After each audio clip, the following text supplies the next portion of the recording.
वारखेड शिवारात वाघाच्या हल्ल्यांनी भीतीचे वातावरण निर्माण झाले असून महिनाभरात अनेक पाळीव प्राण्यांचा बळी गेला आहे। वन विभागावर कारवाईचा दबाव वाढला आहे। अकोला जिल्ह्यातील तेलारा तालुक्यातील वारखेड परिसरात वाघाच्या वाढत्या संचारामुळे नागरिकांमध्ये भीतीचे वातावरण निर्माण झाले आहे।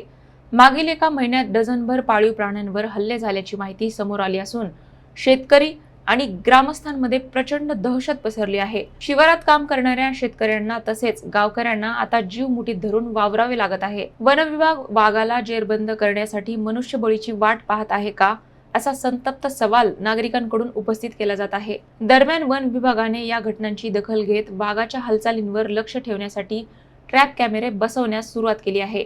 RFO आंबेकर आणि वन विभाग कर्मचारी घटनास्थळी दाखल झाले असून परिस्थितीवर नियंत्रण ठेवण्याचा प्रयत्न सुरू आहे। मात्र इतक्या गंभीर परिस्थितीतही वन विभागाची भूमिका संशयास्पद आणि निष्क्रिय असल्याचा आरोप होत आहे। प्राणी मरताय, पुढचा नंबर माणसांचा आहे का, असा संतप्त सवाल नागरिकांकडून उपस्थित केला जात आहे।